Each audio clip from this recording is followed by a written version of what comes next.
quickly in here.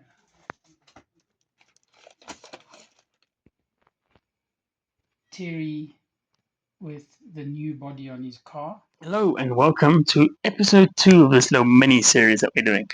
So, in episode 1, I covered my great grandfather and my grandfather, John Kernick, and I mentioned that he had 3 sons. Now, these 3 sons were Peter, Bruce, and Alan, also known as AJ. When Peter turned 16, he desperately wanted a 50cc motorbike. And the old man turned to him and said, I'll support you to go and race go-karts, or you can save and buy yourself a motorbike.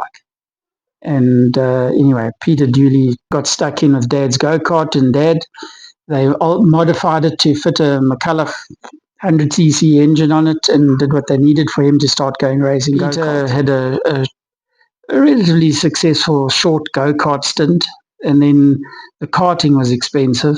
He got into Formula V. Peter would race the early Tasman in the V race, and then Dad would be scrutineering in the day, and he would then go and race the V in Castrol Clubman's at the end of the day. Later on, building his own chassis called a Harrier, and he won the V Championship in this, and then retired the year after. Bruce raced quite a few cars. He raced a Maximizer Formula V, which he made, and he raced a few Formula 4s as well. He was very fast, but had these poor finishing record, and also a very short racing career due to circumstances. And he's also a very gifted model maker and artist. So it was more up his alley to have a go and bend it, break it, whatever it may be.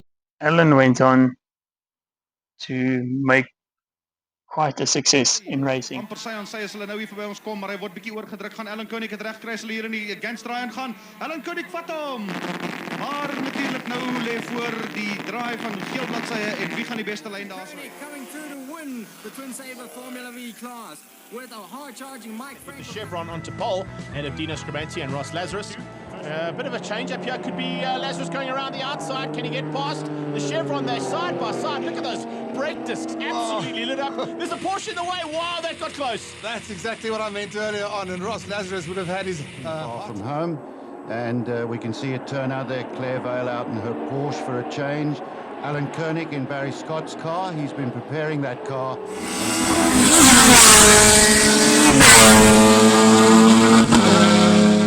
Sadly, but it was a long race day and the guys were doing quite a number of categories and these things happen. But Kernick certainly... Looks like that might be Terminal 4. Justin.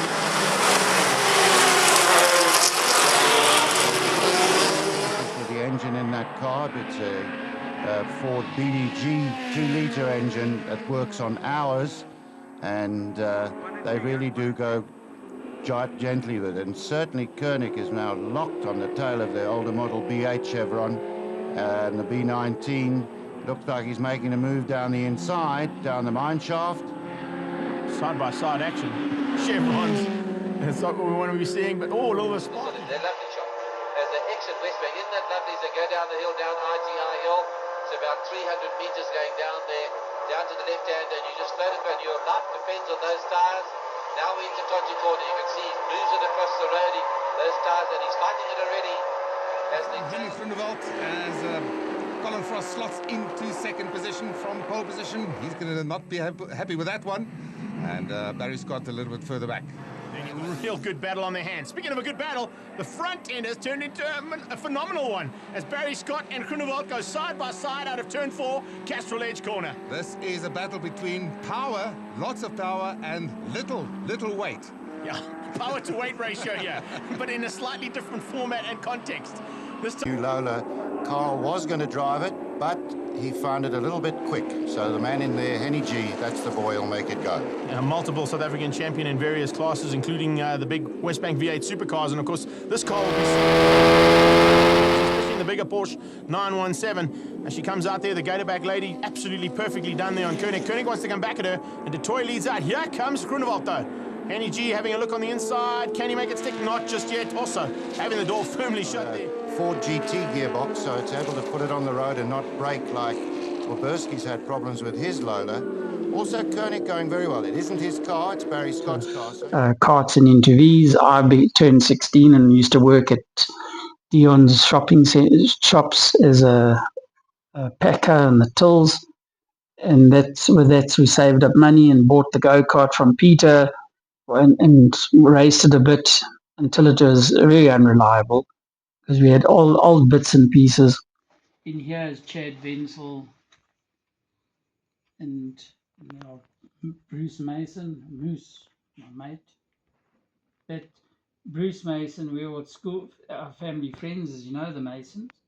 And because Peter had met Dennis Temple through go-karting, and Dennis became a very prolific person in my life because he could make an aeroplane out of a pile of tins. When Dennis was going overseas to try and make it in racing, Dad bought his Renault R10 for the price of the fines that were outstanding on it. And we made that into a clubman's car. There's the old trailer and stuff. And then the bricks from when the old man had added on and the junk that was there. And that was one of Bruce's Beetles that he had on the top lawn. And then it moved down to near the garage. And the front of the driveway was here. The Lancia used to park there. Peter offered my services to Dennis to say AJ will help you. I went and helped Dennis and make the molds of his Merlin when he came back from the UK, his Merlin Mark 31, and came home. And this was a bit of fun to do. So I duly started saving up and making bits and pieces, and it went on to from schoolboy into the army and then into my early life, and it's kind of never stopped. I was known for making fiberglass bodies for Formula Vs, Formula Fords, Star Modifieds.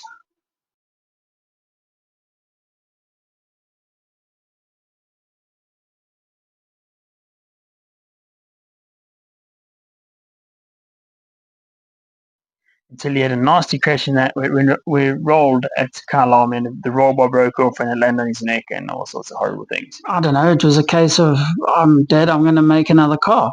That was the first time I'd never made a car, and there were little inspirations from Peter and Michael Frankel who were building the Harrier. So you kind of look at that and looking at books, talking among things, listening to Dennis. And anyway, I made my first Tasman, and that went quite well. Dad used to help, but the deal with him was we had to do the work. He would help all the time, but if we put the tools down and walked out, he would put his tools down and walk out. Car led to the modifications, and one car led to the modifications, and a second one, and so it went on. And then there was a point when Terry Stidworthy was approached. He was the chairman of Formula V's. Dad was the vice chairman. He approached by one of the marshals wanting a Formula V. So I embarked on my first customer car, built that car for him. And while we were busy with that one, Carlos dos Santos walked in, and he wanted one for him. And so things went on to building Formula V's, the Tasman cars. And that was a wonderful thing for us too. Anyway, mine making cars for other people sort of grew, and then it grew into bits, and then helping and so on. And it just led into a life of motor racing. And anyway, I wanted to race, and I figured that I must race. And everything that I could do went into going motor racing. And as time went on, it's led on to a village of people. It's very hard. I can never actually single too many people out because I've had a village of people and been very, very fortunate and lucky. He started by hoping he was fixing historic racing cars and fixed some Ford Escorts. And then he got to share drives in the Ford Escorts in the Kyalami 3-hour or 9-hour retro 3-hour race. the Springbok series and so on. This led with this customer into a Chevron B19, which lived here, and Dad had a lot of success in that. Did very well. He then raced Reynard Formula 3, the Rolls RT4, raced Amara Formula 2, which was my uncle's.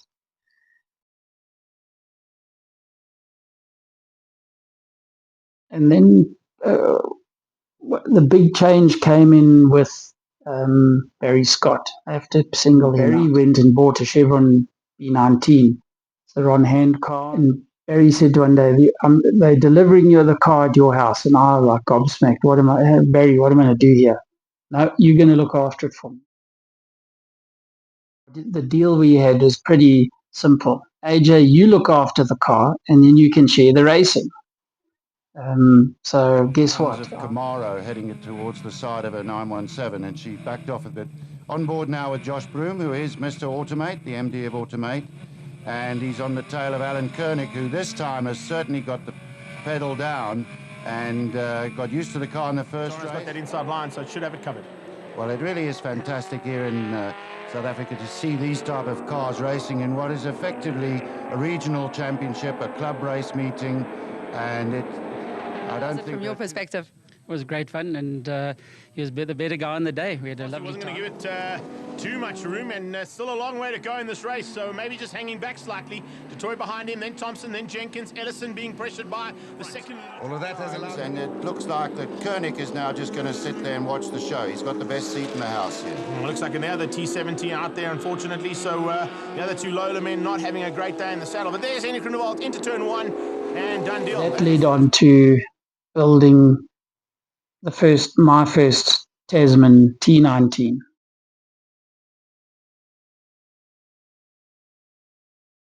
Which is a reproduction B19. It led on to the second car.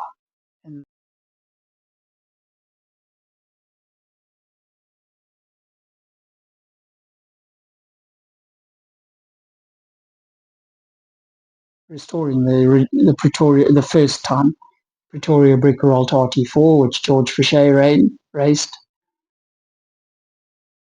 Rebuilt that car in a hurry and within a huge budget. That one then led on to the next Land, which needed restoring. It was the ex-Billy Maloney car, and got restored.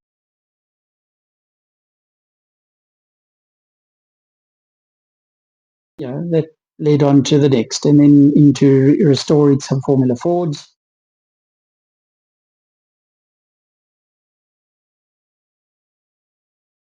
Which led on to one of the real jewel cars.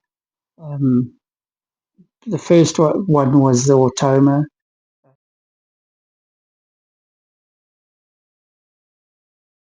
A sports car that's for Larry Wilford. That led on to little RE Alpha, a 1500cc Grand Prix car.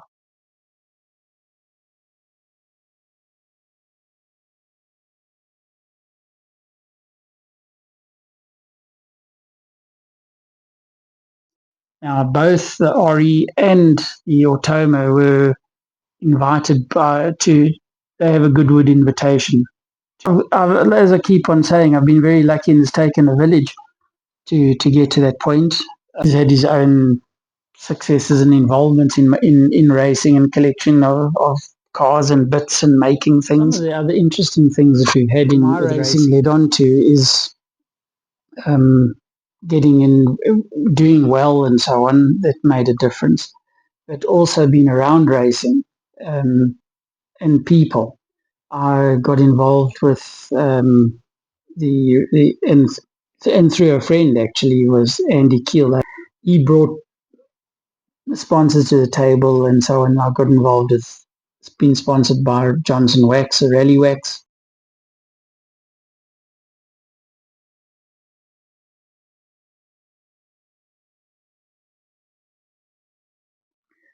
This led on to us being involved with Henk Lombard to do TV work for live broadcasts of onboard racing. and on to helping and working at the Kyle Army Racing School. It was, in fact, Speed International started by Brian Sims initially with SWAT Corps as an instructor there. We used to go and have a mountain of fun and teach. He then sold that on to Motor Racing Enterprises at Kyle Army, and another great friend, Mike Schmidt, who he raced Formula Atlantics, and then went on overseas to be pretty successful. And he ran Kyle Army Speed International Racing School. So a lot of us mates, we were drawn in from the different categories to be regular instructors there. But that led on to a load of good stuff and into meeting other great friends and things like that. But one was the Dennis and Charmaine Fortune. Charmaine was very involved with video sport, and Arthur Abrams, who was kind of a Mr. Off-Road Racing. Dennis worked on Andy's Formula Ford. He went on to do work with various other things. And then he ended up building and preparing the stadium trucks and off-road trucks. I ended up coming and working with Dennis, preparing stadium trucks and off-road stuff, and meeting Charmaine and that whole gang that were there around the Kyle Army establishment. In fact, led on to what happened with Dad Dougal had started it back in 1985, I think it was. Yes, with when they asked me to drive the doctor's car at the South African Grand Prix. It was the year that Carlo Genzani put the car the Arcella into the wall at Yuxke in practice in the morning. Later on, being called into drive the doctor's car for Sid Watkins.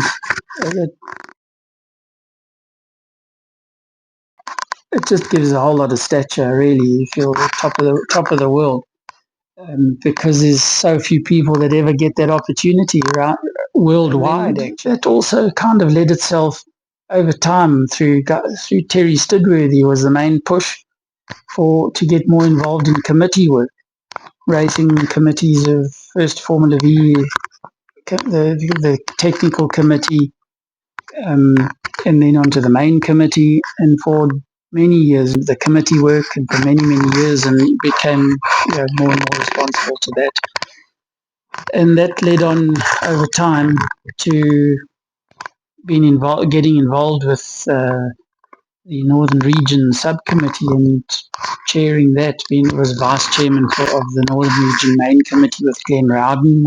I've been awarded my regional administrative colours twice from Motorsport South Africa.